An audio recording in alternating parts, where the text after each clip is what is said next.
വിധവമാർക്കുള്ള കരുതൽ. 1 തിമോഥെയോസ് 5-3 സാക്ഷാൽ വിധവമാരായിരിക്കുന്ന വിധവമാരെ മാനിക്കുക. ദൈവത്തിൽ പ്രത്യാശ വയ്ക്കുന്ന ദൈവഭക്തരായ സാക്ഷാൽ വിധവമാരോടുള്ള കരുതലിനെക്കുറിച്ച് പൗലോസ് അപ്പോസ്തലൻ യുവ ശുശ്രൂഷകനായ തിമോഥെയോസിനോട് പറയുന്നു. ദൈവം ദുർബലരെയും ഏകാകികളെയും മറക്കുന്നില്ല. സാക്ഷാൽ വിധവമാരെ ബഹുമാനിക്കണം. ഇതൊരു കാരുണ്യ പ്രവർത്തനമല്ല, ദൈവത്തിൻ്റെ ഹൃദയം മനുഷ്യരിൽ പ്രകടമാകുന്നത് തന്നെയാണ്. സാക്ഷാൽ വിധവമാർ ദൈവത്തിൽ പ്രത്യാശ വയ്ക്കുന്നവരാണ്.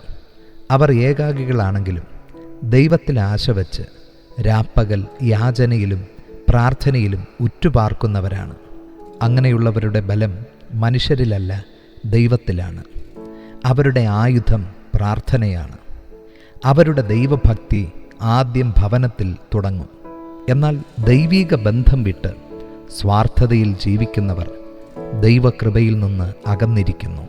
1 തിമോഥെയോസ് 5-6 കാമുകിയായവളോ ജീവിച്ചിരിക്കയിൽ തന്നെ ചത്തവൾ എന്ന് കാണുന്നു. സുഖലോലുപതയിൽ ജീവിക്കുന്ന ഒരു വിധവ ജീവിച്ചിരിക്കയിൽ ചത്തവൾ എന്നാണ് ഈ വചനത്തിൻ്റെ ശരിയായ അർത്ഥം. ഭക്തിയുള്ള ജീവിതം ദൈവബന്ധത്തിലുള്ള ജീവിതമാണെന്നും ദൈവമില്ലാത്ത ജീവിതം ആത്മീയ മരണമാണെന്നും പൗലോസ് പഠിപ്പിക്കുന്നു. പ്രിയമുള്ളവരെ, ദുർബലരെക്കുറിച്ചും ഏകാകികളെക്കുറിച്ചും ദൈവത്തിന് പ്രത്യേക കരുതൽ ഉണ്ട്. കാരണം ദൈവം അനാഥർക്ക് പിതാവും വിധവമാർക്ക് പാലകനുമാണ്.